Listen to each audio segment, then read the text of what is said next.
The following announcement has been paid for by the Celtic World Order. Hello, and welcome to the Celtic World Order podcast. I'm the usual PaddyBhoy, as you're aware. As you can see beside me, I have a very, very special guest, Mr. Didier Agathe. Didier, thanks for joining us. How are you? I'm good, Paddy. And yourself? Yeah, all good, mate. Back home from the middle of the North Sea, enjoying my time at home, so it's all good. It's all good here. I'd like to, again, thank you for joining us, Didier. And we'll kind of start off about your early life growing up. Was football always the dream? Was that the passion? Yes, was. I came from a modest family. Like I said, like my dad was a mason, and my mom, at the beginning, she didn't work. We have three brothers and two sisters, so big family to look after. And football at the time in Reunion Island was an issue also to get a job. So my three brother, even my two sister, was playing football, and obviously it was normal for me to play football with them all the time. So many times we broke some windows in our house. Dad wasn't happy, but yes, we all in the family playing football at the time. Yeah, we've all done that. We've all broke a few windows back in the days when we were playing football. That comes as standard. Were your brothers and sisters, were they any good? Were they up to the standard that you were? Yeah, because they played at the highest level in Reunion Island, and I believe at the time we didn't have so much connection with French to travel. And one of my sister was very good too, but I think I've seen them play many times, so I took a bit from each of them. And then realized at this time, because my main thing was I was fast. Yeah. And when I realize now in the modern football how important is the speed and athletic part of football, you look like player like Mbappe I think they're also different quality also, but the main thing about this player and is the speed. So the speed always been important in the football and sport. Yeah, definitely. We've got Dyson Maeda. He reminds us a little bit of yourself. He's rapid. He doesn't quite have your delivery, but he is fast and he gives us that bit of edge, shall we say. My delivery was not good before I criticized it, and I realized it wasn't too great, but not to find excuses, because I'm not a guy try to find excuses.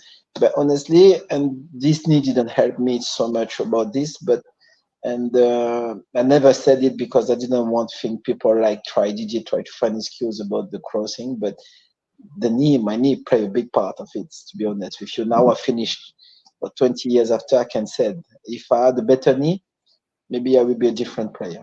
Wow, we would have been blessed even more, shall we say then. So growing up, who were your footballing heroes? Who were your icons? I discovered that one of the players I really liked was George Weah, and he played for Monaco. I think played for Paris Saint-Germain and went to AC Milan after, and now he became president of Liberia. But he was a typical player who's easy to pass people, very elegant on the pitch, different from other players. So I really liked George Weah at the time. Yeah, it was like you say. There was a certain elegance about his game. He made the game look easy. I remember seeing him at AC Milan. Watched quite a lot of his football there. Absolute incredible talent. And yeah, now I think he's the president of Liberia. You said there, that's a bit of a change, isn't it? Yeah. Become from a player to the politics. Yeah, many of them become like this now. Yeah. It's something you want to do. You want to come back and go for the prime minister or something like that? No chance. Nah. I went there, try when I was in Reunion Island, but it's not. I don't know, but it's not something like you can do. I think, for me, in my opinion, because yes, I'm set on my own academy before, so I stay in what I can do the most is football. You're too honest to be a politician, Didier. That's what it is. I don't know about this, but I try to. Yeah. Okay, yeah. You started off your career, as you said, in France, at Montpellier. I believe you had a nice spell. How was that? In the beginning, when I left, it was very hard because even people said, "Yes, Didier, you're French," but I'm French from Réunion Island. It Yes. was like 10,000 miles from French.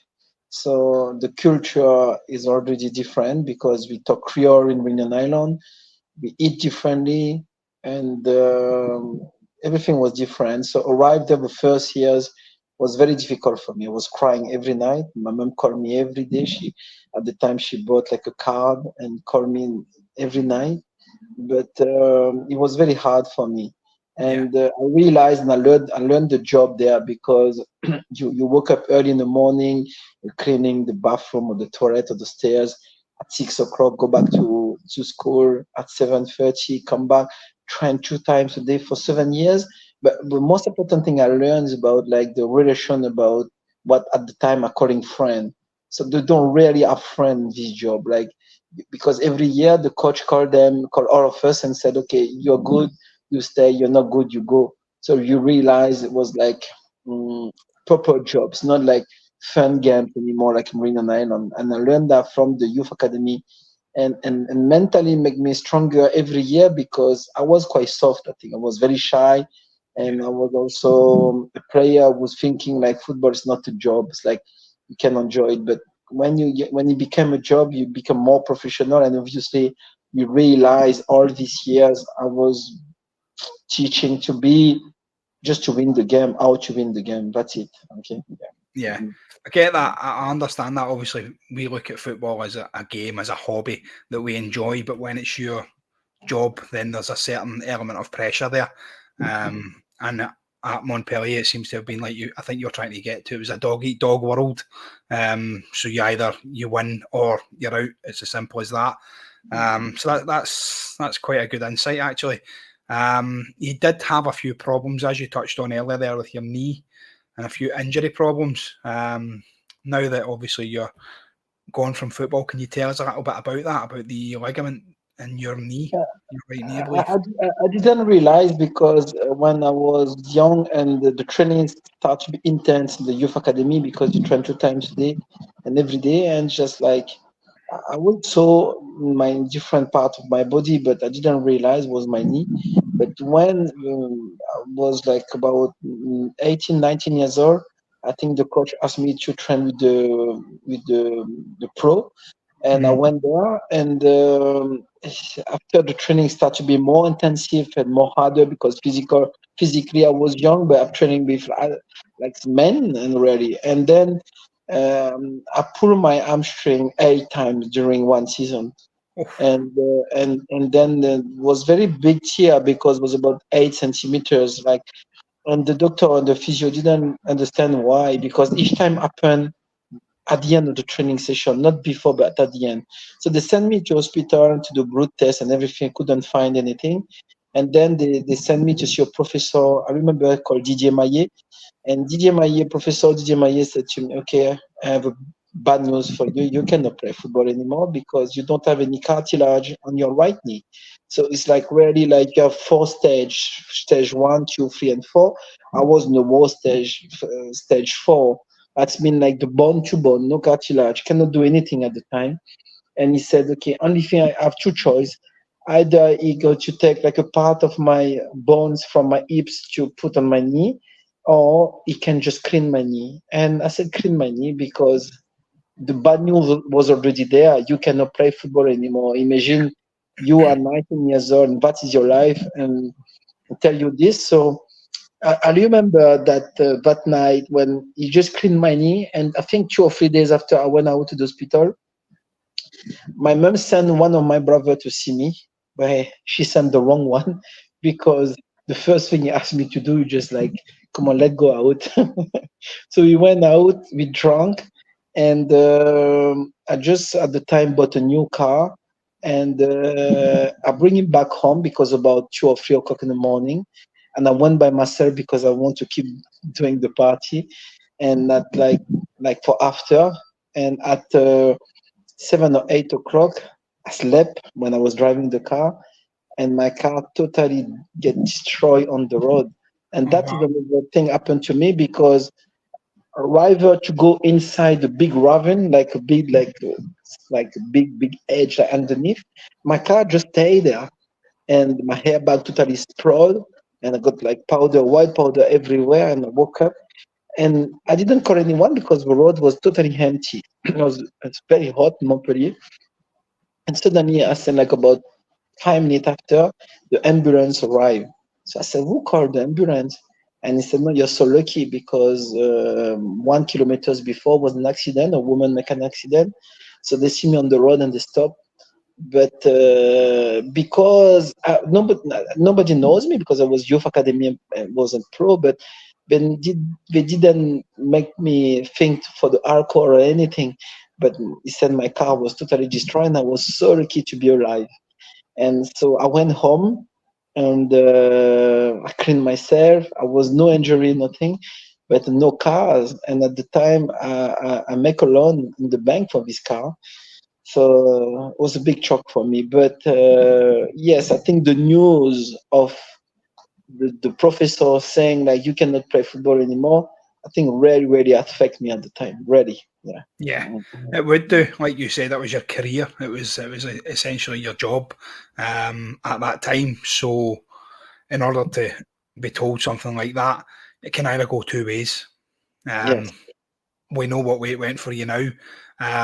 Did that give you the strength? Did you kind of look to your faith, or were you more eager to push on and prove the professors wrong at that stage? I think I don't know if I would like to give him wrong, but for sure I would like not to believe him. It's like Yeah, what he's saying is not. It's like I try to deny it, and then and I decide to break my contract with Montpellier. So I'm probably only one player in French broke my contract twice with the same club. wow. And of course I didn't want to believe what people say. I just want to try by myself. Yeah, So I went to my condo and then I sold all my furniture in my condo. And at the time I remember out about 12,000 French francs, not euros.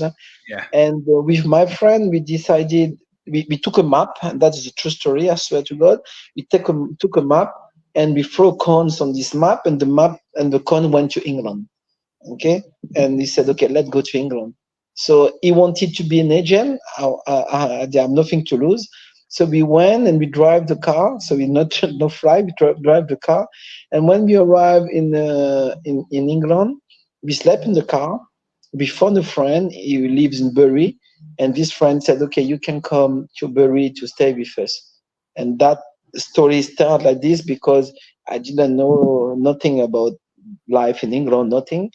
And then this friend said, "Okay, you need to train, Didier."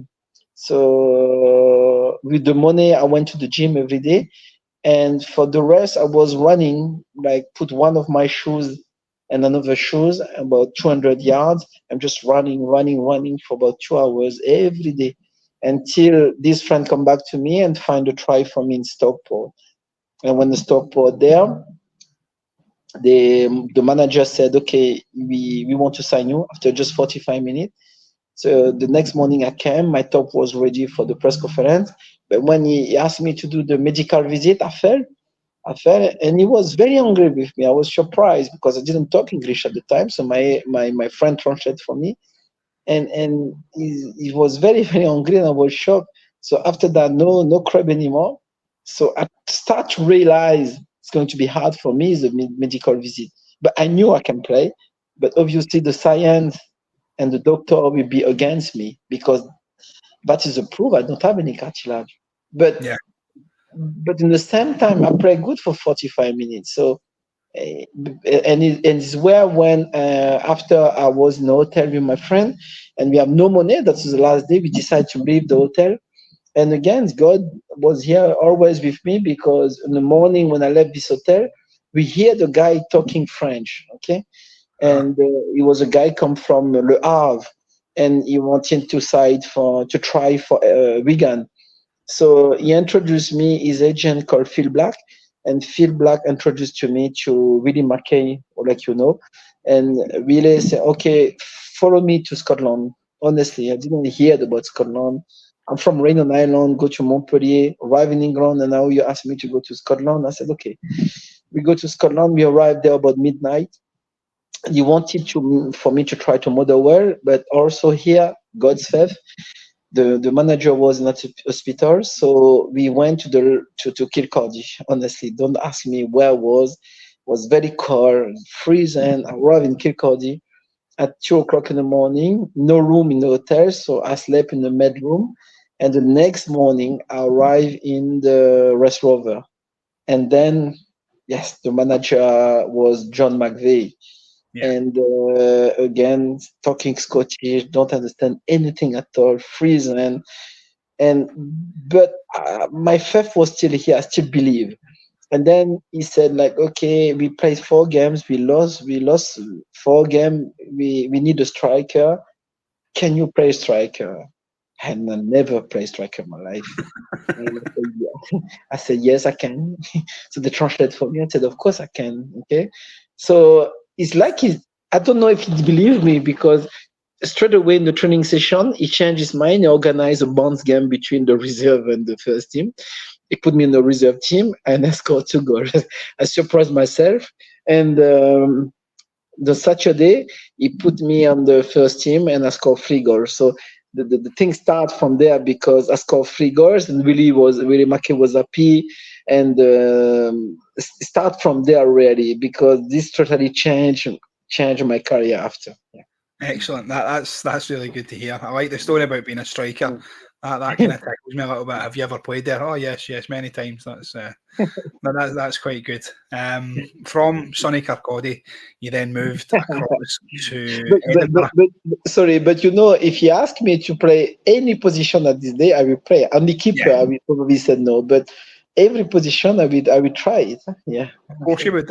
You touched on it before. It was your job. It was your career at stake. Yeah. So you would have played anywhere. Yeah. So as I said, from Sonny Kirkcaldy, you moved across the city towards Edinburgh and joined Hibs for a short period. How was your time there? Oh, totally different. When I would just like to say, like, thank you to the club of Rest Rover, because people here was like very good. I mean, like, very funny. Like, I kept contact with them. Like, Colin McCowan, he was on the man here. So he's the guy where before, because I stay in the hotel, and this hotel cost a lot of money to Rest Rover. Yeah. So he tried to find somewhere for me to stay, and he brought me on his car. Before the game, I scored 3 goals just before, and he wanted me to visit some caravan. So I seen like 100 caravan, and I said, "What is doing?" Okay, it's like, I'm not going to stay in the caravan. So I was so angry with him. That's why I think I scored the 3 goals on the weekend, because I was very upset and I want to show him like he's wrong. So after that, they gave me a very nice house, take care of me and everything. And when the season finished, I scored about 20 goals, like a striker position. And Alec McLeish thought was a striker too. So, but Alec gave me 2-month contract. And if I was doing good, he offered me 3 years after that. Yeah. So, and again, story changed, because the first game I missed very unbelievable goals against Hart, the derby, and the long ball between me and Adams, I think the captain of national team. Both of us fell on the box, and I stood up and I took the ball. I passed him. I passed the keeper, but my left foot is just for walking. Okay. I put my left one and I missed the goal. So when I see that on night, like, pass again and again, I'm saying to myself, is he going to put me again? But he put me again, and I scored 2 goals.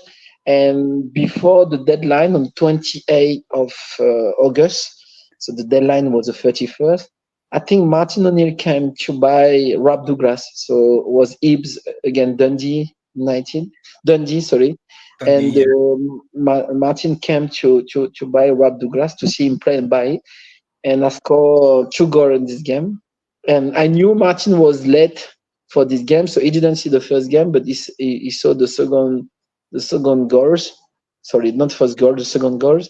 And he phoned me after the game, and then I signed for Celtic after. Yeah, but again, yeah, sometime life is it's look like I was from rain on Ireland, managed to go to the most Catholic club in the world. But to be honest, when I was in Montpellier, when I was at Kilcordy, my faith wasn't so strong. It's when I arrived in Celtic, I start to change it.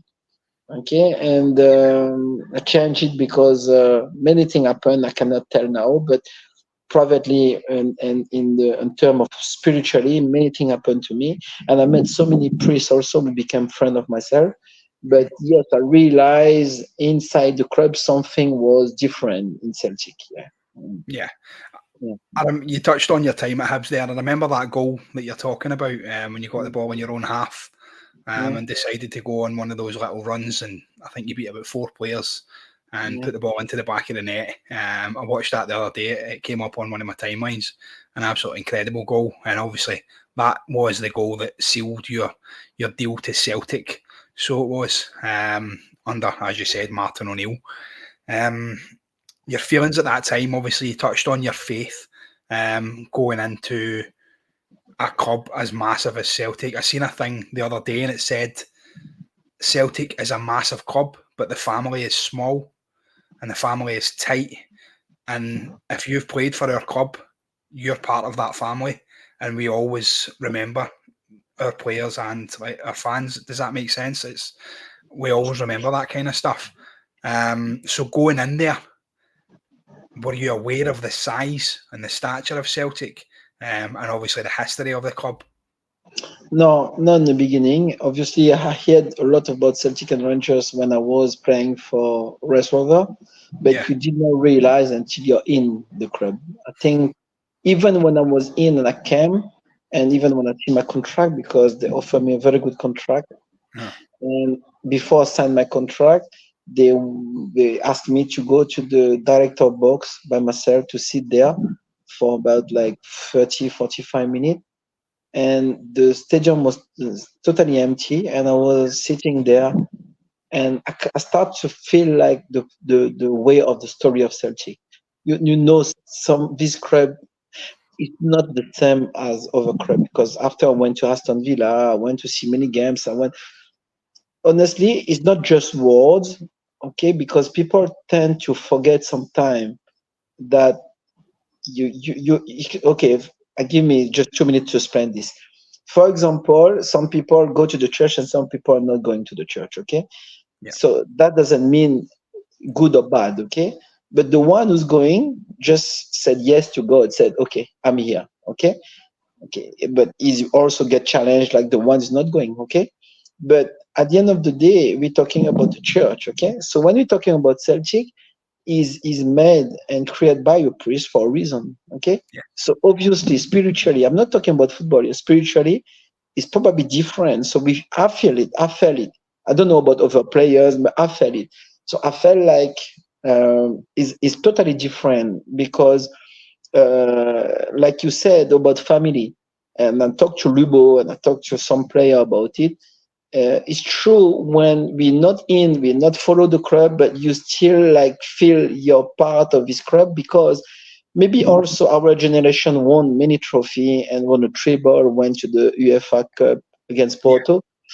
But I think it's a part of so big part of it at the time of the manager, because Martin was also very Catholic, and not about but Catholic, but he's also like with education where he wanted the player to be humble. Okay, so for us in the dressing room, the kit man, the people who clean the dressing room was like people part of the family, part of the team. It wasn't like, okay, we are the player, you are the maid. We can feel that mini club now, okay, but not at Celtic at the time. We were so close to each other, buying chocolate for the kit man. It was normal. It was a part of the family, and that stay until now because Martin would like this. So the manager play a big role on this, I think. Okay. Yeah. That's awesome. I like that. I love that sense of family, like you say, straight throughout the club. And I think to this day, when you're celebrating at the end of the season and you're celebrating the trophies, we get to see that as well. Like everyone comes out, from, like you said, from the kit man to the chefs. Everyone's there. Everybody's part of that. Your success at Celtic, your first season, you won a treble. Now that is incredible. That's absolutely outstanding. Did you expect to have so much success when you walked into that dressing room in your first season? No, not at all. Honestly, you don't expect that, but because of the feeling, I'm just telling you about the family feelings, and Yes. because of the words, and also because of the management, you can only win. I mean, I'm saying like with a different manager will be probably different. But Martin gave us a lot of freedom for thinking. He never teaches us out about tactics, talking, say how to play. But the way he was with the player, each player, I think he make us realize that these people are working hard, okay, to get the flight ticket or to come to the season ticket to go to see the games. And it's our job, it's our part to make sure we enjoy, entertain them by winning the games, but not just like passing the ball. No, no, he wanted to be forward football. Just take the ball and go forward all the time. Try to find Henry Clausen as soon as you can. Give him the ball and things like this. So everyone knows their role, but tactically, many people think like, oh, Martin didn't talk about tactic because he don't know. He knows the tactic. He was also himself the player, but probably, and now I'm saying the most important for him was to play a direct football. Okay. Yeah. Yeah. So he was more of a man manager. Is that what you're saying? He was more of a man manager. He managed the person rather than the team. He got the best out of every individual. Yes, definitely.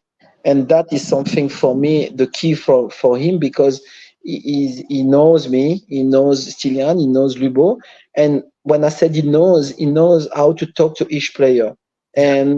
And the respect when he came to dressing room, everyone stay quiet because not just the scared of him, just but because the big respect for him. Yeah. He was the one who brought me here, give me my chance to play for Celtic, and he made me realize that. So just said, when you from Monday to Friday, Sunday the game, Monday to Thursday and Friday I didn't see Martin at all. On Saturday he's coming, organize the game, the youth against R1. So after you need to wear tops, where you need to wear for the press conference and I'm a donkey or thing like this, but he never put a lot of pressure. We know our job. We know what we need to do. He just remind us for 3 minutes before the game.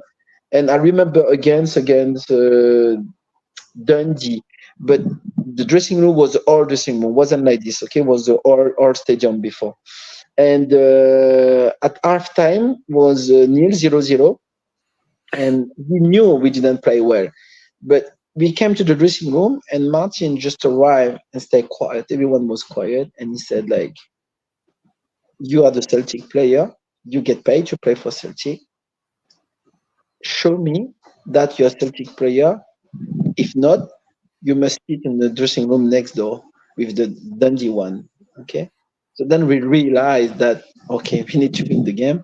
So after we finished the game 6-0 or something like this, but you find the words to make sure you change the game. To Okay. motivate you. To motivate you, because that is a main thing. Okay, you play to Celtic, people say you don't need motivation, but obviously I think he knows how to take the pressure away from you. It's not motivation. He knows how to take the pressure away from you. Rather, some manager maybe by not doing by purpose, but they put so much pressure on the player they didn't even know it. Okay, I remember Gordon Strachan, and for example, the first thing when I arrived from Rhino Island, and the physio who knows me for 5 years said, okay, Didier have so much big muscle, he cannot run, he need 3 days, and after he will train. But Gordon said, no, no, no, he train. And I pulled my calf, okay? I pulled my calf, and I was so upset about him. And after that, he signed Paul Telfer, I think, who get married with his daughter. He Yeah. never gave me the chance to play. But I think even this, I forgive him. But what I didn't like is like the management was totally different. The human part wasn't here anymore, and many Yeah. players said that.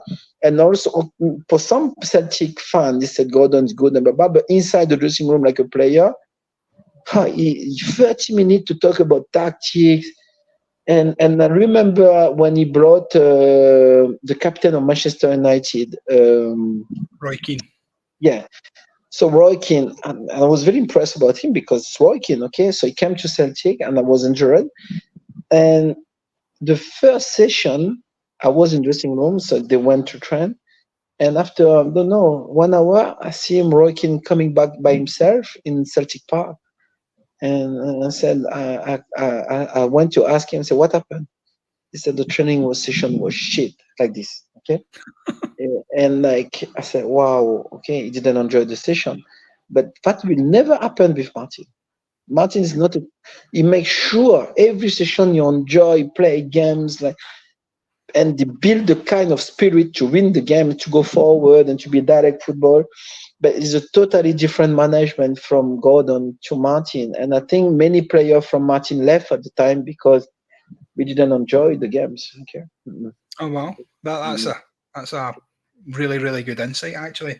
It's only my Paddy. It's only my opinion. I don't mean like one bad, one good. I'm just saying like Yeah, sometimes the different method types. the method you use for some player is not good enough. Okay. Yes, that's it. Everybody reacts differently to different things. Some people Yeah. need discipline. Some people need to be told this is what you have to be doing. Others need to be told, listen, you're good at your job. Go and enjoy yourself.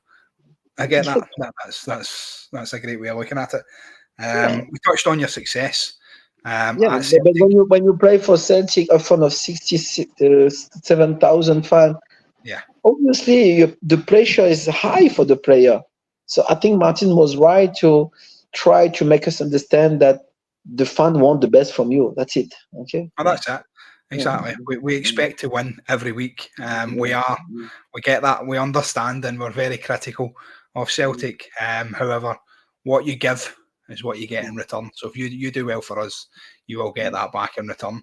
You did have an extremely successful career. You won 7 trophies over 6 years at Celtic, and you were also part of the UEFA Cup final team in Sevilla.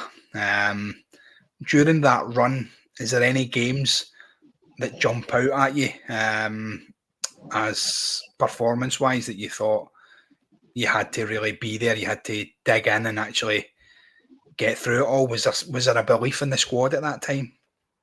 Oh, the belief of the squad was very high because I think I remember Bobo Balde was one day was the broken shoulder, and he said like it was very painful for him, and he said no, just let me, I want to play. And that's the difference maybe with the modern football now, where people as soon as they're injured want to stop because they're thinking about the future. And I said myself, my hamstring wasn't totally cured, but you want to play because you want to play for the manager. And I think at the time everyone wanted to give the best for Celtic because of the return they want to give to the manager. So every game we play, we wanted to compete because for the people and the way Martin taught us to fight all the time to give our best. But obviously for this, for when we went to the final game after game like this, we were at the time I think 76 game unbeaten, something like this. Wow.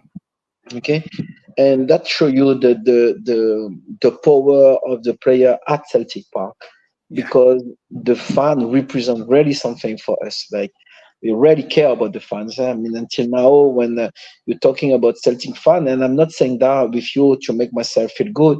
I'm just saying, like, when you came to the stadium and you hear the noise and you see the face of the people, wow, you just say like, okay, today, even if you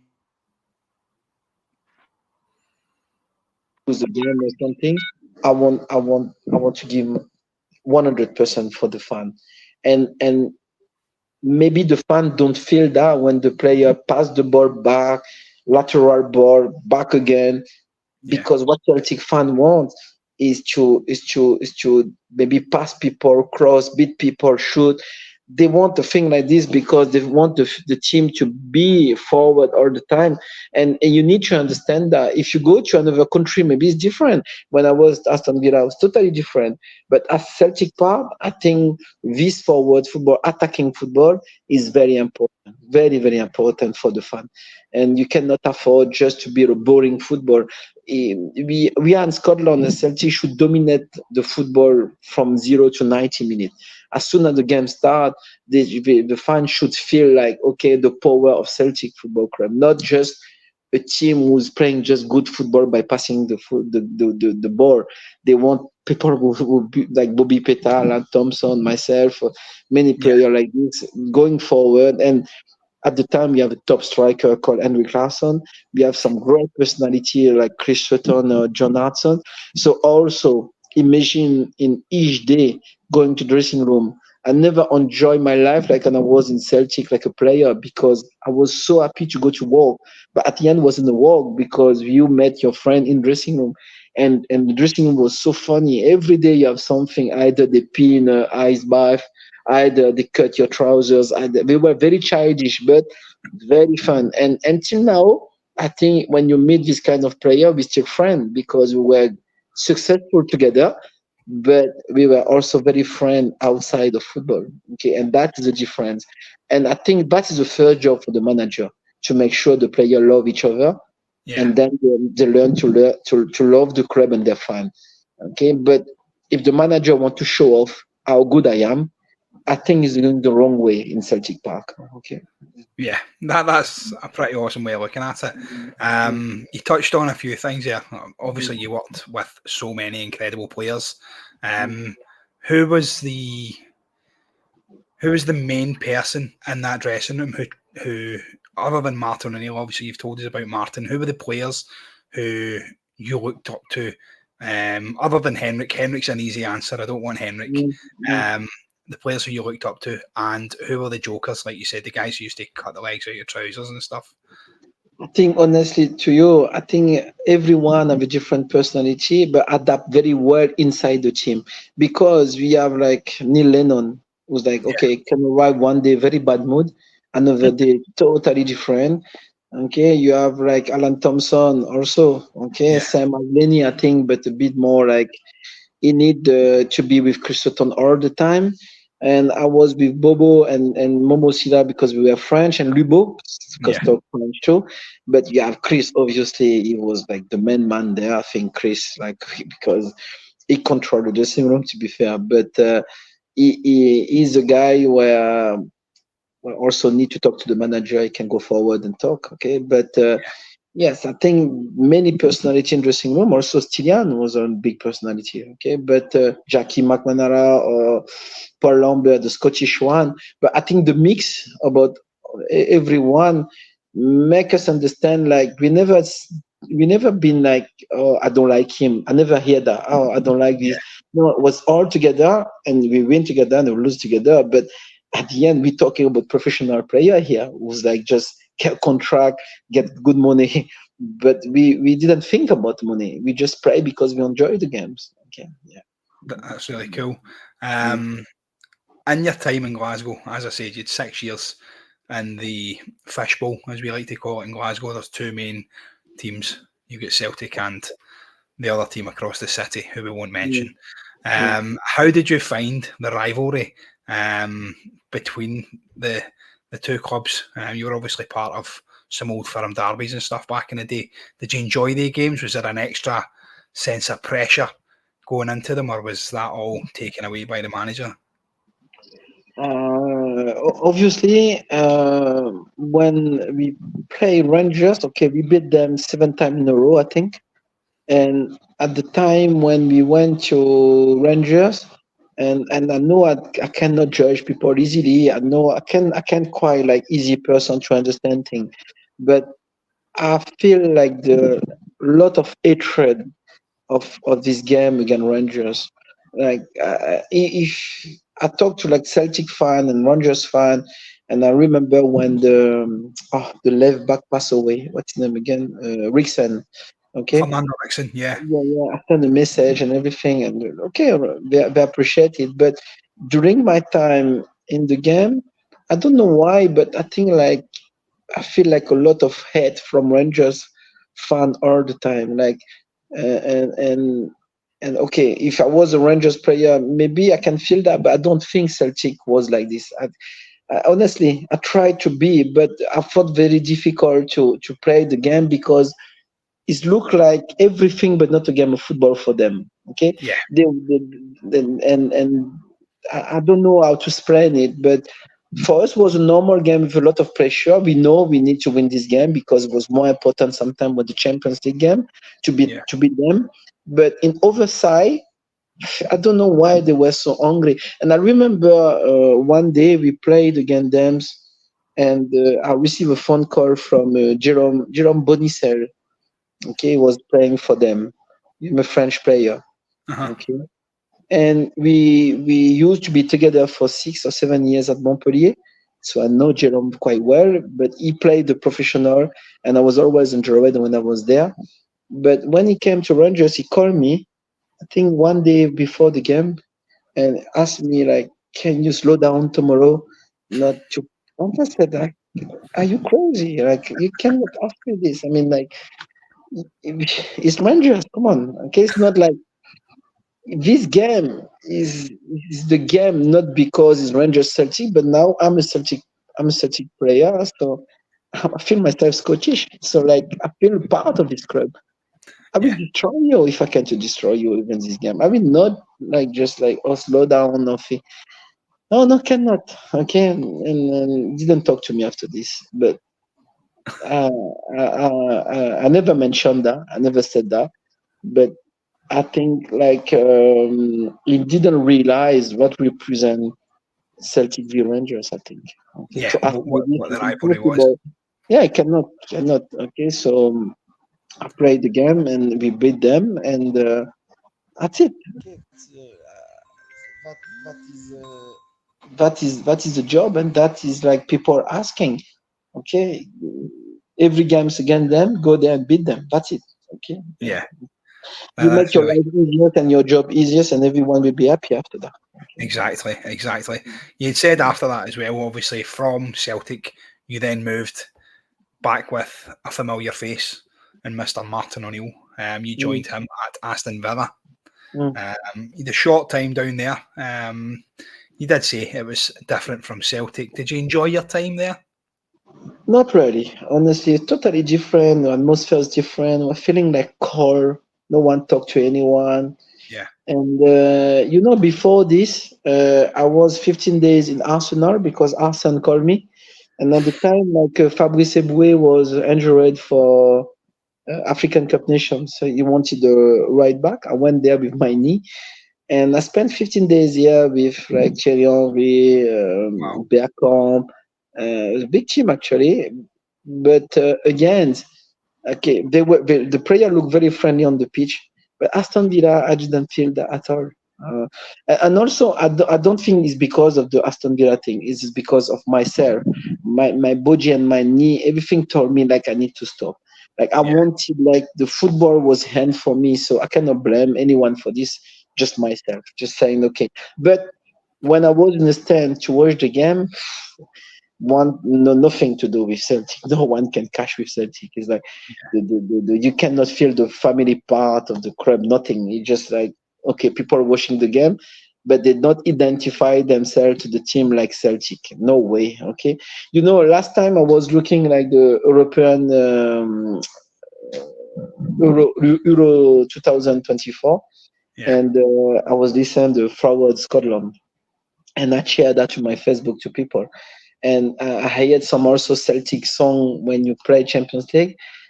That until now I'm 48, and I said, "Wow, I still got God's bum." You said like, okay, yeah. Goosebumps. and I feel like it's incredible when you been this club. I said that to Lubo. You can never really leave this club. If you play, you're successful for many years. You cannot. Okay, it will always until I die part of my memory and probably a part of my best memory. Yeah, Okay, so as I I'm said, there. I thank As I you, say, God, the biggest every compliment you day for this because God brought me to the highest club in the world. You know, when we played against Lyon, I remember Vikash Doraso came to dressing room and said, "Wow, you're so lucky to play for such a club." Or when Nedved from Juventus, when we played in Celtic Park, he came to dressing room and said, like, he was impressed about you yourself like a player. You said, "We are so lucky to play there because the atmosphere, the size of the club." And Yeah, obviously, I thank God every day after this, and even now to say like this was the best part of my life. Okay, I yeah, remember also one story. I invite my manager because I invite every coach who since I was young to the Celtic Park from Reunion Island, everyone, and obviously I invite also the Rest Rover manager John McVeigh, yeah, and we went to the dressing room. At the time, he wasn't allowed to come to dressing room with foreign people or like people from outside the club. So the club gave me authorization to show him the dressing room. Then we went to the pitch, and I remember he was crying, and that is really something like really make me emotional because he was my manager, and he came here and he said to me something very. He said, "I will cut one of my arm to play here." yeah, Okay, and I was like, wow, I'm not Scottish. I'm Greenland Island. I'm French, and I was lucky enough to be here. So this guy here, older than me, saying that. So obviously, God is a big part of it. A part of God, who else? Me from Greenland Island coming to play for Celtic. You're talking about Champions League, AC Milan, Barcelona. Where I got to have a chance to do this? Only God took me from where I was and brought me here for a reason, probably. But obviously, I can only thank God every day for this and the fans, obviously, because it's an amazing experience and crap for the time I was there. It's amazing. Okay, you are now Paddy. You do this podcast. People still yeah, go to the game, but for us player, you cannot imagine the feeling on the pitch when you hear the songs or play this kind of game against top game. So I'm just said to people or to player who are here right now. Okay, yeah. honestly, just do everything for the fans because you will never experience that again. Maybe. Okay. I love that. That's a Mm, great look at things, Didier. mm, And as you said before, you are always part of the Celtic family. Although mm, you yourself and Lubo and Henrik and everyone have left, you're all in mm, our memories. You're part of the greatest team that I've seen growing up. And to me, that's really special. And talking to yourself for me is an absolute pleasure because I idolised you on that wing. You were incredible. You were one of the only players that we had that used to drive and drive and drive for the byline. And I scream for it even now. We've got players in the same position and that they don't seem to be driving. And I'm calling for it every single day. You've set the standard and these guys aren't living up to it. So I think maybe a visit to Celtic Park in the future is warranted. On me, you get yourself over to Glasgow. I'll get you into Celtic Park, and we'll go there, and you can tell these guys how it's supposed to be done. yeah, but you can only idolize God, Paddy. Yeah? Don't. Yeah, that's it. Okay, but I understand what you mean. I understand what you mean. But I'm saying like special club, special fan, Yes, but because God is with this club. So remember this, okay? yes, And always. yeah, It's the way I'm Celtic was saying to founded. I was saying to Peter Rowell before I left, and Peter was great to me at the time because I resigned my contract because I didn't like to work with Gordon. It was so Yeah, different from with Martin. And when I see at the Lennox Town building, of course, is a modern football, modern things. You want a modern academy. Everything's perfect in this way. But remember, don't lose the soul of Celtic because if a player like Jimmy Johnston and player like this was able to train at Battlefield, yes, anyone, I said anyone can train at Battlefield. Okay, if him train there and other players in '67 when they won the the cup, I think big cup. everyone should train there because it's part of the story. So Yeah, I thought Celtic going to build the academy there for the pro, but they build in the next town, and I feel a bit sorry because now player lose contact with the fan, and it's a different club, different club. Yeah. yeah, yeah. I understand that. I remember going to Barrowfield as well, and having that interaction with some of the players. Mm, Lennox Town now, it's all barricaded off. You get access and it's all behind closed doors and things, and it kind of takes away that personal element. I understand that. That's really good to see from your point of view as well. So after your time there at Villa, you returned home and you started a footballing academy. Is that right? Yes, I started an academy, but before, when I was in Celtic, I already invite player there. I was paying the flight ticket, so it was a continuation of what I want to do. But one thing people should understand, and not only for me, but for many players probably, it's so hard to stop. Okay, Yeah, I can imagine. It's so hard, not only financially, but you people knows you like Didier Agathe the player, and now you come in Didier Agathe a normal person. Yeah. Maybe like a dad, maybe like, and then you need to fight with other people now. Before you just on top of the wall, you get your money every month, you play football, your passion. Now you need to do a different thing, and you never been taught to do something else. You just only play football all your life, and suddenly you find yourself to launch a business you don't know, and you start to lose money, and you start to learn what mean betrayal, or like people betray you, or the jealousy, or for maybe a little money people can do anything. Then you learn that, and I think no one's prepared to this. Okay, no one's prepared to this, and I was shocked for 15, 20 years. I was inside this trust people, the wrong one, because I was so naive, and then I lost a lot. But I'm saying, like, we are just travelers in this world. Life is very short, and we will bring nothing with us. So actually, with what happened in the world, I don't want to be pessimist, but it's the truth. You have the war between Russia and Ukraine. You have the war between Palestine and Israel. And then when you're going to pass away, you bring nothing with you. No your car, no your money, no your house, nothing. The day you come here naked, you will go naked again. So only thing will not pass and will stay with you is the memory of love. Yeah.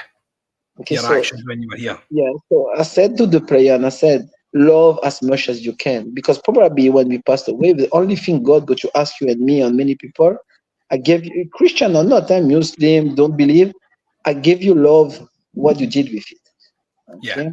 Okay, and this sounds why so obvious now, because becoming more and more personal. We want our phone. We always on our phone. We don't want to share. We don't want. So at the end of the day, we are go all to pass away, and I don't think it's what we want to live in our world. We want to leave another message to say, okay, that is a game of football. Obviously, it's a huge club, a business club, but inside this club, you have a thing called a game of 90 minutes. Enjoy it. Enjoy Enjoy it. the And night. make sure you enjoy the people who working hard to come to see you. That is the point. Okay, that is the point, because it's a short life, it's a short career. Okay. Yeah. So as you said there, you touched on it. You're going to be remembered for what you leave behind, and the memories and the what you've created essentially. And you're currently doing that again. And I'd like to talk about that, and would like to help you promote your next venture.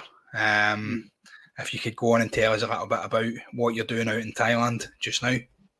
Okay, I'm in Thailand in 2 years, so I came to work in an international school, like also an academy, football academy, and now my contract finish at 31st of July 2024, and I will next Wednesday try to launch my new academy in Thailand called B Pro, and the B Pro is like to do professional academy, like we're walking on the beach and swimming pool on the beach, but we also link with, like, I'm working with Lubo Moravchik, Lubo, who's going to be the main man here in Europe to find the trial also for the player. And here in Thailand, we need to prepare the player from everywhere around the world. So you have some Scottish young player want to come. They are more than welcome. So we have accommodation, we have the training.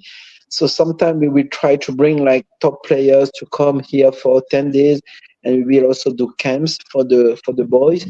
And we will also to invite like a family group to like, if one kids or two play football and the parents want to have a tour, so we combine like football and like like to see Thailand, like for example the floating market, go on an elephant to do things. So we want just not just academy, just also to discover Thailand.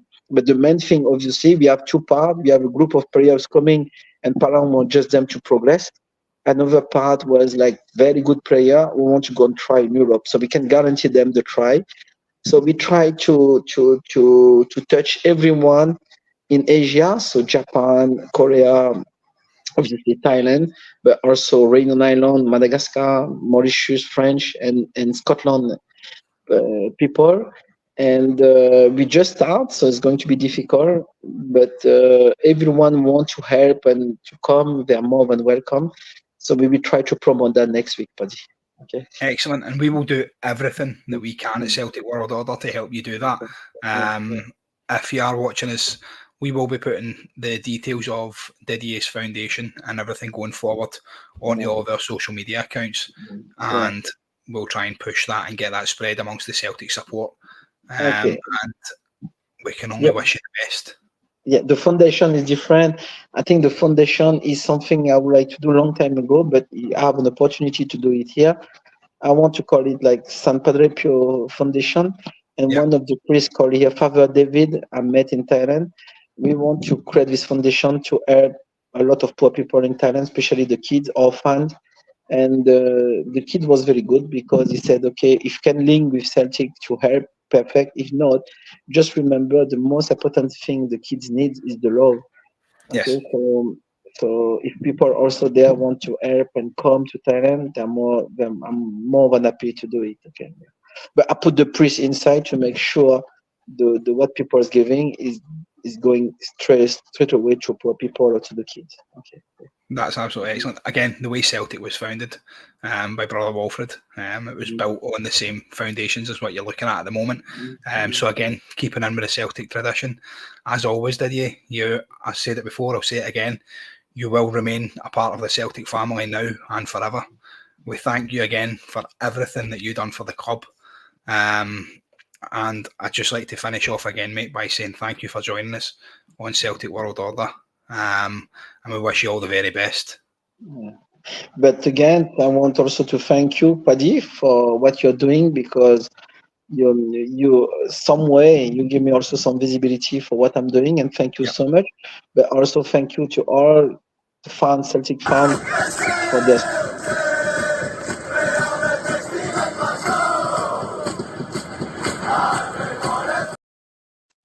Sorry. Okay, everything the fans been doing for the players, and for all the best memory I had of my time in Celtic. So thank you so much, and most importantly, thank you my family, and thank you God for always be here for me, even in difficult time and even in good times. Okay, thank you. Exactly. Again, thank you very much for watching Celtic World Order podcast. If you haven't liked and subscribed our content, please do so. Head over to our X page at Celtic World Order Pod 1888 and like there, and make sure you subscribe to the page and please share the content. Thanks again. Good night and God bless. God bless.